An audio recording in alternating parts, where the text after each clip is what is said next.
Bismillahirrahmanirrahim. Alhamdulillahi alamin. Salatu wassalamu ala asyrafil anbiya'i wal mursalin. Nabiyina Muhammadin wa ala alihi wa sahbihi ajmain. Assalamualaikum warahmatullahi wabarakatuh. So inshallah, sirah. So nandito na tayo sa Bay'atul Aqabah al-Ula. So di ba nakapagda'wa si Propeta Muhammad sallallahu alaihi wasallam doon sa naunang grupo ng mga taga Madina. Tapos sa Al-Isra wal Mi'raj. So kabilang doon sa mga sumunod ng mga nangyari. Ito na, yung Bay'atul Aqabah. At dalawang beses ito na nangyari. Yung ula at saka yung thaniya. Yung ula, mas kaunti sila. Mas marami yun doon sa pangalawa. At yung ula na ito, nangyari ka-11 ng Hijrah. So may kita natin dito yung paghijra ni Propeta Muhammad sallallahu alaihi wasallam. Hindi yung basta-bastang nangyari. Marami pang plinansya na mga pangyayari o mga bagay-bagay doon bago siya lumikas. So hindi basta-basta yung hijra. Hindi basta-basta. Hindi yung ganun kadali. Kadakarna anna sittata nafarin min ahli Yathrib aslamu fi mawsimil hajji sanati hadi ashar minan nubuwa. So nauna na nabanggit itong ika-11 na taon ng pagkapropeta ni Propeta Muhammad sallallahu alaihi wasallam sa panahon ng Hajj. May nagmuslim na 6. May nagmuslim na 6 na mga tao na kabilang doon sa mga taga Madina. Ano sila? Kumbaga 11.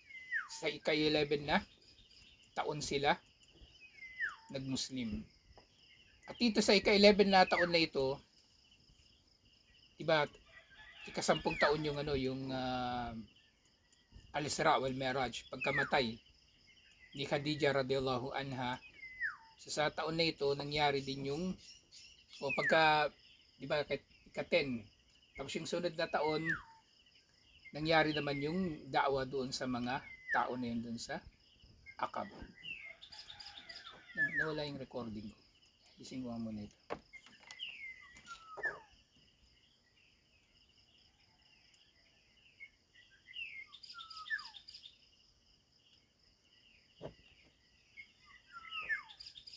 Mula ustad nung pinahijra niya yung mga sahaba muna, di ba sila Omar? Nauna. Mga ilan ang pagitan, araw lang o months? Yung bago sila Araw lang. Araw lang. Pero nauna talaga taon ng pagitan sina Mus'ab bin Umair. Sa Madina na. Sa Madina. Nagturo siya doon eh. Nagturo siya doon sa Madina. Yun sila yung taon talaga yung diferensya. Pero sina Omar, araw lang. Araw lang ang nauna sila. Nauna na doon sina Omar. Pero bago pa yon yung pagpunta doon ni na Omar, eto yung yung da'wa niya doon sa mga taga Yathrib at itong Bay'ah. So itong Bay'ah na ito ay hindi pala 11. Nangyari ito doon sa ika-12 na taon. So 10 yung Al-Isra wal Mi'raj, di ba? Ramadan yun. Namatay si Khadija sa pagkatapos nun mga Shawwal. Tapos ika-11 nagda'wa siya doon sa mga taga Yathrib na nandun sa Hajj. Sa sunod na taon, ito na ika-12. Wakana min jira'i dhalika an ja'a fil mawsimit tali. Pagkatapos ito, dumating naman sa sumunod na season, ika-12 na taon ng nubuwa, season ng Hajj. Wa mawsimul Hajj sanata thani ashar minan nubuwa. Si Tumi'a wahid wa syurun. Sa year 621 daw ng July. Ito yung katumbas niya sa miladi. Nangyari itong Bay'atul Aqabah al-Ula. Itong Aqaba na ito na tinutukoy kung saan sila nagbay'a kay Propeta Muhammad sallallahu alaihi wasallam. Doon ito matatagpuan sa Mina. Kasi meron dong lugar na matarik na tinatambayan ng mga tao. Kaya siya tinawag na Aqaba. So kapag walang ginagawa sa Hajj, di ba? Kasi may mga panahon sa Hajj na wala ka namang ritual na ginagawa eh. Kasi kung sa Hajj, ano na lang yan eh, kumbaga ang activity lang talaga, yung maraming activity mula ika-8 ng Dhul Hijjah. Yun, mag-ihram na yung mga tao. mag-ihram. Tapos yung mga kumbaga nag-intensyon na ng kiran, unang ano pala, yung tamattu, mag-uumra na sila. Tapos babalik sila ng Mina ng gabi. Tapos kinaumagahan, pupunta na ng Arafah sa Ikasyam. At yun naman yung araw ng Arafah para sa mga hindi nag-hajj, magpa-fasting sila. At dun sa Arafah maghapon. Pagkatapos noon, dun sa Arafah, mananatili naman yung mga tao doon sa Mash'arul Haram. At pagkatapos doon sa Muzdalifah pala. Yung Mash'arul Haram nandun yun din sa Muzdalifah. Tapos kila umagahan, Eid na. Eid na. So dito, so nakausap niya rin yung mga tao doon sa ika-12 na taon ng nubuwa sa panahon din ng Hajj. Doon sa mga panahon na walang ginagawa na ritual. So July 621 ito. Itna Ashara Rajulan, 12 lalaki. So dito raw sa 12 na lalaki, kasama na nila yung nauna na 6 na nagsyahada nung nakaraang taon. Kasama din nila. Wasadisul ladhi lam yahdur huwa Jabir bin Abdullah bin Ri'ab wasab atu sawahum. At yung natitira pang 6, eting 6 na natitira. Sina Muad bin al-Harith, Dakwan bin Abdul Qais, Ubada bin as-Samit, Yazid bin Tha'labah, Al-Labbas bin Ubada, Abul Haytham bin At-Tayyahan, at si Uwaym bin Saida. So yung 5 dito, taga Khazraj, at yung 2 lang na huling nabanggit yung taga Aus. So iltaka haula bi Rasulillahi sallallahu alaihi wasallam and al-Aqaba bimina fabayauhu bay'atan nisa. So yung bay'an nila katulad ng bay'an ng kababaihan. Awafaka bay'atuhunna allati nazalat ba'da al-Hudaybiyah. So katulad nung kumbaga yung bay'an na yun pagkatapos din ng Hudaybiyah. So iniulat ni Imam al-Bukhari mula kay Ubada bin as-Samit, kabilang doon sa mga nagbay'ah sa taon na ito. So sinabi raw ni Propeta Muhammad sallallahu alaihi wasallam, ta'alaw bayi'uni ala alla tusyriku billahi syai'a. So ito rin yung ibig sabihin ng sinasabi na bay'atun nisa. Kasi ito rin yung ayat doon sa Quran yung doon sa ibang sura ito, Suratul Mumtahina. Ganito rin yung pagkakabanggit doon. Bayuuni alla alla tusyriku billahi syai'a. Magbaya kayo sa akin na hindi kayo magtatambal kay Allah ng kahit na ano. Wala tasruku at hindi kayo magnanakaw. Wala taznu at hindi kayo makikiapid. Wala taqtulu auladakum na hindi ninyo papatayin. Wala taqtulu auladakum na hindi ninyo papatayin ng inyong mga anak. Wala ta'tu bibuhtanin taftarunahu bayna aydikum wa arjulikum. At huwag kayong gagawa ng mga paninirang puri o kasinungalingan sa pagitan ng inyong mga kamay at paa. Ibig sabihin yung buong katawan nila hindi gagawa ng kasinungalingan. Ultimo pagsenyas ng kasinungalingan, bawal. Wala ta'suni fi ma'ruf. At huwag ninyo akong susuwayin sa kabutihan. Faman wafiya minkum fa'ajruhu Allah. O faman wafa minkum fa'ajruhu Allah. Sino man sa inyong tutupad sa bay'an na ito, ang kanyang gantimpala ay kay Allah. Waman asaba min dalika syai'an fauqiba bihi fid dunya. Pero sino man ang susuway sa bay'an na ito ay mapaparusahan dito pa lang sa dunya. Fahuwa lahu kafara. At itong parusa nito na matatanggap niya mula kay Allah, inshallah, ay magiging kabayaran niya sa kasalanan na ito. Na, kumbaga, maring parurusahan siya sa pamamagitan ng batas ng tao o si Allah mismo yung magpapadala ng parusa niya. Waman asaba min dalika syai'an fasatarahu Allah. Fa amruhu ilallah. Pero sino man daw ang makagawa ng kasalanan, kumbaga ilalabag doon sa bay'a na yun, lalong-lalo yung mga natutukoy dito sa bay'a. Kasi lahat ng mga kasalanan dito lahat ng kasalanan na nagbay'a sila na hindi nila gagawin, puro may parusang mabibigat. Puro may had. Halimbawa na lang, yung shirk, di ba? Kamatayan nito. Pag nanakaw, pagputol ng kamay. Zina, kamatayan din. Pagpatay sa anak, pagpatay pa rin ito, so pwedeng may parusang kamatayan. Yung pagpapakalat ng chismis, anong parusa? Latigo, di ba? 80 na latigo. So lahat ng ito may parusa. Kaya sabi dito ni Propeta Muhammad sallallahu alaihi wasallam, sino man ang makagawa ng mga ito ay parurusahan sa dunya. So hindi yung kahulugan, merong parusa. O syempre si Allah mismo pwedeng magpaparusa sa paraan na gusto niya. At ito na yung kabayaran do sa kasalanan niya. Pero sino mang lihim na gumawa nito, kasi pwede lang mangyari, di ba, lihim na gagawin yung krimen, lalo na zina, pagnanakaw. Halimbawa, o pumatay ka tapos hindi nalaman ng mga tao, ikaw pala yung pumatay. Si Allah na ang bahala sa'yo. Sabi ni Propeta Muhammad sallallahu alaihi wasallam, in sya'a akabahu. Kung nanaisin ni Allah, parurusahan siya. At kung gusto naman ni Allah, pauumanhinan siya. Faba ya'tuhu. Sabi ni Ubadah bin As-Samit, at ako ay nagbai'a kay Propeta Muhammad sallallahu alaihi wasallam, wa finuskatin, sa iba pang ulat, fabaya'nahu. At sa mga pananalita na ito, kami ay nagbai'a sa kanya. So ito yung isang kahulugan din ng bay'atun nisa. Yung ganito rin yung pinabai'a sa kanila ni Propeta Muhammad sallallahu alaihi wasallam. So pagkatapos itong unang bay'a na ito, yan, nagbalikan na sila. Pabalik ng Yatrib.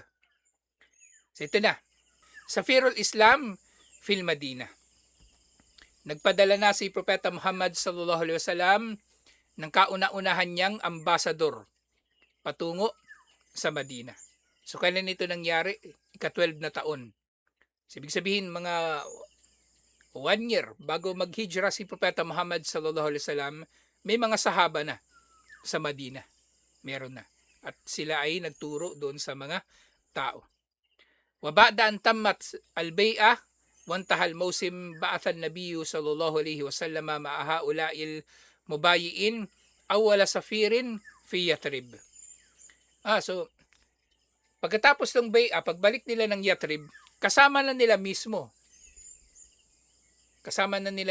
itong tinutukoy na kauna-unahan na ambasador ng Islam. So hindi sila talaga pinabayaan ni Propeta Muhammad sallallahu alaihi wasallam.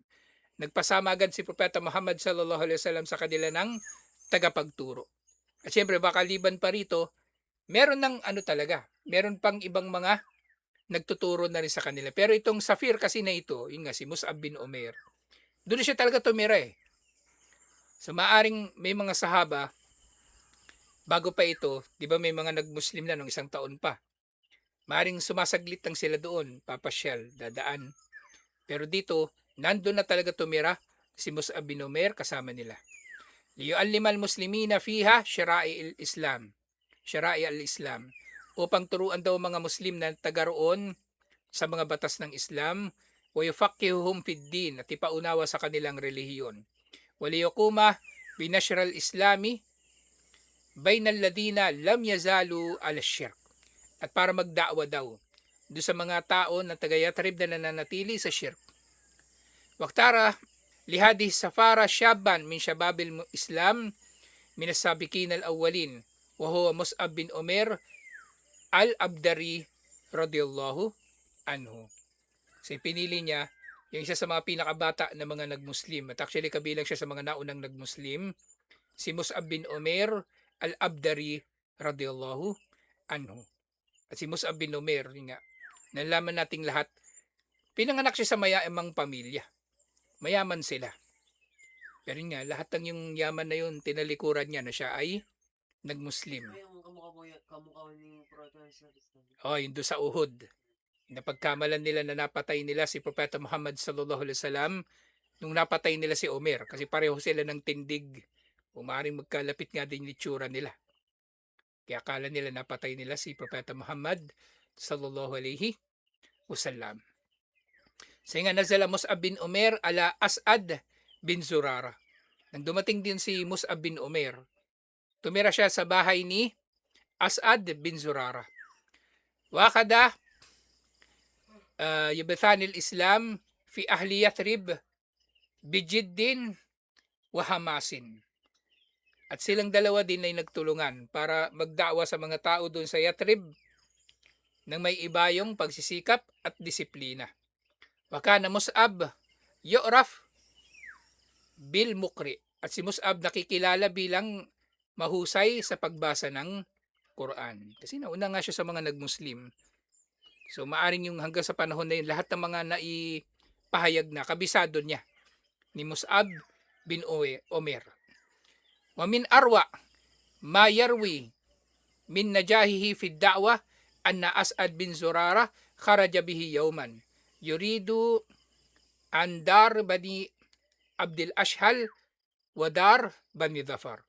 Kabilang daw sa mga kwento ng tagumpay ng da'wa ni Mus'ab bin Umair ay nang isinama daw siya ni As'ad bin Zurara doon sa mga kabahayan ng Banu Abdul Ashhal at Banu Zafar ng Madina.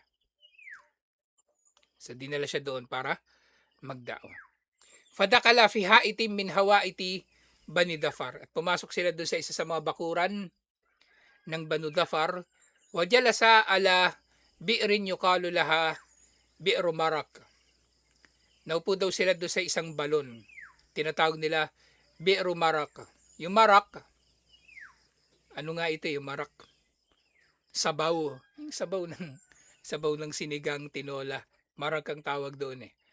Wajtama'a ilayhima rijalum minal muslimin. At natipon doon kasama nila yung ilan sa mga kalalakihan ng mga Muslim.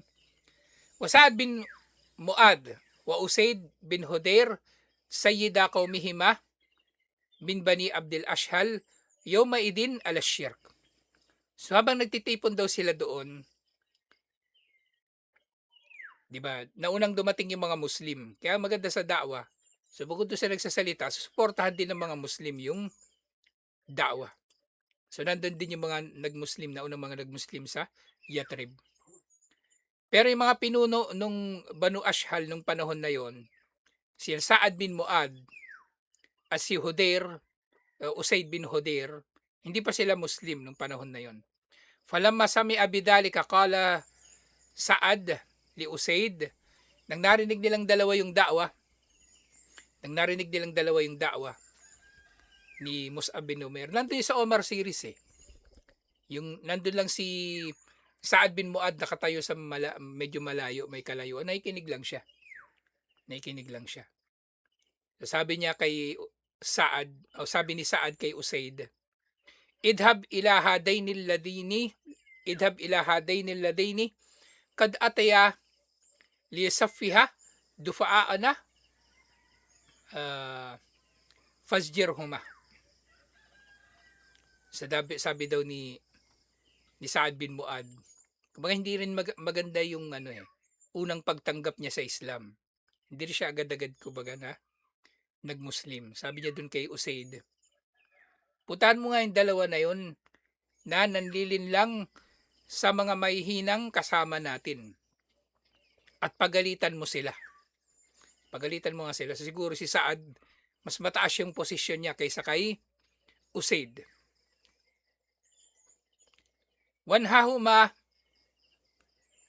anyatina darina. At pagbawalan mo sila na pumunta rito sa ating mga bahay. Faina As'ad bin Zurara ibn Khalati. Dahil si As'ad bin Zurara ay pinsan daw niya. Kumbaga anak ng tita niya na kapatid ng kanyang nanay. Walaula dalika lakafaytu kahada. Kundi lang dahil kay As'ad bin Zurara ay may ginawa na siyang masama doon sa mga tao na yon. Sinutusan niya si Usaid. Fakada Usaid jarbatahu wa akbala ilayhima. So kinuha raw ni Usaid yung kanyang jarba, yung sibak, at lumapit doon sa dalawa. Kay As'ad at saka kay Mus'ab bin Umair. Falamma ra'ahu As'ad, qala Mus'ab, hada sayyidu qawmihi. Qad ja'aka fasdaqallahu fihi. O ano ba ito? Pausaddikullaha fihi. So nakita na nila daw na palapit si Usaid. So sabi raw ni Mus'ab bin Umair, o ano to? Si As'ad ang nagsabi kay Mus'ab. So na parating na yung pinuno nila, si Usaid nga. Faasdikillaha, ganun pala. Faasdikillaha fihi. Kaya sabihin mo sa kanila kung ano ang totoo lamang. Kumbaga ang sinasabi dito ni As'ad, wala kang katatakutan. Sabihin mo sa kanila yung totoo. Wala kang katatakutan sa kanila, sabihin mo lang sa kanila yung katotohanan tungkol sa ating da'wa. Wala kang, kumbaga, walang kailangang ilihim. Kasi 'di ba maaring nagdada'wa tayo, tapos iniisip natin baka masasaktan yung tao sa sasabihin natin. Kaya hindi natin sasabihin lahat. Pero sabi ni As'ad, sabihin mong lahat. So maging makatotohanan ka, alang-alang kay Allah, kumbaga. At kumbaga wala kang katatakutan. Yun ang ibig sabihin dito ni As'ad. In yajlisa o kallimahu. At yun nga, na kung mauupo siya, kakausapin ko siya. Waja Usaid, fawakafa alayhima mutasyattiman. At dumating nga si Usaid sa kanilang dalawa, kasama yung mga grupo ng mga Muslim, na minumura silang dalawa. Madya abi ko mailayna, ba't ba kayo po napunta rito? Sabi sa kanila ni Usaid. Taspahani doafaana, ginagawa ninyong tanga yung mga mahihina nating kasama. So parang parehong-pareho ng sinasabi ng Quraysh, di ba? Ginagawa nilang tanga ang ating mga ninuno, ginagawa nilang tanga ang ating relihiyon. Parehong-pareho. Maaaring nagkakausap din talaga sila. Tazilana in kanat lakuma bi anfusikuma haja. So sabi ni Usaid, umalis na kayo, iwan ninyo kami. Kung meron pa kayong ibang gagawin na ninyo. Kumbaga, iba na lang yung pagkaabalahan nyo, wag kami. Huwag nyo kami bulabugin dito. Fakala lahu Mus'ab, at nagsalita na si Mus'ab. Hindi nagsalita si As'ad. Aw tajlis patasma, paano kaya kung maupo ka na lang at makinig ka muna? Blue man, di ba? Maupo ka muna at makinig. Kung tayo, baka sinapak na. Gago ka. Sino ka ba? Pero sabi ni Mus'ab, kung maupo ka muna kaya at makinig. Maupo ka muna at makinig bago ka magwala dyan. Fa in radita amran kabaltahu. Kung magugustuhan may sinasabi namin, edi tanggapin mo. Wa in karihtahu kaffaan ka matakra. At kung ayaw mo naman, edi alis kami at mawawala na sa iyo ang bagay na kinamumuhian mo. Subhanallah, di ba? Napakaganda na sinabi ni Mus'ab bin Umair. Napakasimple. Di ba? Wala siyang kinatakutan sa kanyang sinabi. Hindi nga niya kaano-ano yung mga tao dun eh. Di ba? Si As'ad ang taga dun, pero siya, hindi naman siya taga ron. Kapag ginulpi siya ng dalawa, gulpihin man lang siya, di ba? Walang magtatanggol sa kanya dun. Nakamag-anak. Ang kasama lang niya talaga yung mga Muslim na taga roon. Pero wala siyang kinatakutan. Fakala ansaf. Sasabi ni Usaid, sige, okay yan, payag ako dyan. Naging makatwiran ka sa iyong sinasabi. Sige, payag ako dyan. Tumbara ka sa jarbatahu wajalasa. So nagsinabi ni Umair at pumayag si Usaid. So yung sibat niya 'Di ba yung sibat tinutusok naman yun sa lupa na nakatayo. So ganyan iniwan yun. Gano'n siya usually, ini-store nakatayo yung mga sibat. Either yung tulis niya nakatusok sa lupa o yung tusok nasa ibabaw ng lupa. Fakallamahu Mus'ab bil Islam. Kinausap siya ni Mus'ab tungkol sa Islam. So dito sa nangyari na ito, naiintindihan natin, yung ibang mga kasama ni Mus'ab tsaka ni As'ad, puro Muslim eh.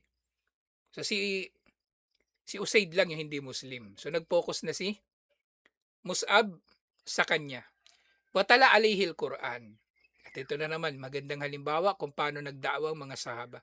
Binasa niya ni Mus'ab bin Umair sa kanya kay Usaid ang Quran. 'Di ba? Hindi Mateo, Lucas yun. Sabi sa Mateo, sabi sa Lucas, yung mga pare nyo, gago. Yung mga pare nyo, bobo, tanga. Hindi yun yung pinangdaawa niya, Quran. 'Di ba? At sabi niya, ni ni Usaid, nung narinig niya yung lahat ng yun, Fawallahi, sumpa kay Allah, la'arafna fi wajhihi al-islama qabla an yatakallam. Teka, hindi pala hindi si Usaid ang nagsabi nito. So, posibleng si Omer yung nagsabi nito. O si As'ad. So, para kay Allah, nakita namin o nababanaag namin sa mukha niya ang Islam bago pa man siya magsalita. Kumbaga tinatanggap niya yung sinasabi ni Mus'ab bin Umair. Fi ishraqihi wa tahallulihi. So, nakita daw nila yung ligaya sa mukha ni Usaid. Thumakala, ma'ahsana hada wa ajmala. So napakainam daw at napakaganda nung mga binasa. Kayfa tas na una ida aradtum an tadkulu fi hadad din. Kaya ano ba ang gagawin ng sino man na gustong pumasok sa relihiyon na ito? So sabi sa kanya ni Mus'ab bin Umair at ni As'ad, qala lahu tagtasil, maligo ka. So, ibig sabihin yung paliligo, di ba natalakay natin nung nakaraan si Tumama, pinaligo siya ni Propeta Muhammad sallallahu alaihi wasallam. Hindi lang si Tumama, yung balik Islam na inutusan ni Propeta Muhammad sallallahu alaihi wasallam at mga sahaba na maligo nang nagmuslim sila. Marami pang iba. Kaya mula rito, yung mga scholar, sabi nila, so maaring ito ay sunna nga yung paliligo. Actually, nung nagsyahada ako, ganun din sinabi sa amin ni maligo. Maligo. So ngayon pinakamaganda dito yung kapag meron magsasyahada, so pwedeng sabihan din sila na maligo bilang sunna na hindi naman ito wajib. Siyempre hindi ito ritual na kumbaga parang binyag na may kinalaman sa pagmuslim. Kung yung tao magsasyahada, syahada lang di ba? Asyhadu an la ilaha illallah wa asyhadu anna Muhammadar Rasulullah, muslim na siya. At hindi siya nakapaligo, muslim pa rin siya. Kasi baka iba kasi pagkaintindi nila wajib. Wajib. Hindi. So maligo ka, tagtasil, o tutahhir thawbak. At linisin mo ang iyong damit. Thumma tashhad shahadat al-haq.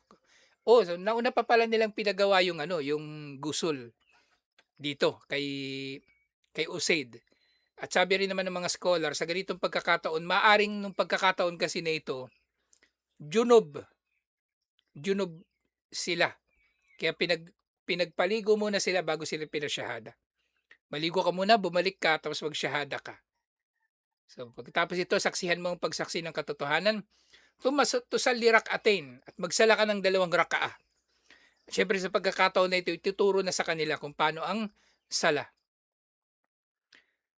Faqama wagtasala. At tumayo nga si Usaid at naligo. Watahhara tawbahu watashahhad wasalla rak'atain. Nilinis niya yung kanyang damit o pinalitan niya yung kanyang damit. Nagsyahada at tagsala ng 2 rakaah. At sabi niya, inna wara'i rajulan in tabi'a kuma lam yatakhallaf anhu ahadun min qaumihi. So sabi ni Usaid, pagtapos niyang magmuslim, Muslim na si Usaid, di ba? Siya yung inutusan ni Saad bin Muad na guluhin, bulabugin yung da'wa pero bandang huli nag-Muslim siya. So sabi niya, merong lalaki doon sa likod ko. Kasi nandun na naman si Saad din, nanonood eh. Andun si Saad bin Muad nanonood. Nandun sa likod ko yung isang lalaki. Na kapag sinunod niya kayong dalawa, walang ni isa sa kanyang angkan ang hindi magmumuslim. Kapag yan nagmuslim, magmumuslim lahat. So, pareho silang namumuno sa kumbaga sa angkan nila pero mas mataas si Saad bin Muad. Wasa urshiduhu ilaykuma al-an. Sabi sa kanila ni Usaid, dadalhin ko siya sa inyo ngayon. So siya na mismo yung maghahatak kay Saad bin Muad para madakwahan naman. Sabi niya si Saad bin Muad, thumma akada jarbatahu wansarafa ila Saad fi qaumihi. At kinuha niya na uli yung sibat niya. Kasi yung panahon na yon, di ba, may dala-dala namang sandata yung mga tao. Either espada o sibat yung dala-dala nila. Pero sila mas gusto nilang dala sibat. Kasi mas maganda nga rin naman yung sibat eh. Kasi kung may ahas, maano mo yung ahas. Kung may uhulihin kang bayawak, masisibat mo rin yung bayawak. Kasi mahaba. So pinuntahan niya si Saad bin Muad, nakasama ni Saad yung kanyang mga kamag-anak ganon. Wa huwa julusun fi nadihim. Kasama niya rin yung mga kamag-anak niya na nandoon sa pagtitipon nila. Faqala Saad, ahlifu billahi laqad ja'akum bigiri wajhi alladhi dhahaba bihi min indakum. At nung nakita na ni Saad, napapalapit na sa kanila si Usaid, sabi ni Saad doon sa mga kausap niya, sumpa kay Allah, dumarating siya ngayon na ang kanyang mukha ay hindi katulad ng mukha niya kanina nang umalis siya. Yung itsura ngayon ni Usaid ay nagbago na. Alhamdulillah. So ito naman yung tuloy na natin to sa susunod inshallah. At ito naman yung kanilang da'wa naman kay Saad bin Muad. Alhamdulillah. So tutuloy natin ito inshallah. Assalamualaikum warahmatullahi wabarakatuh.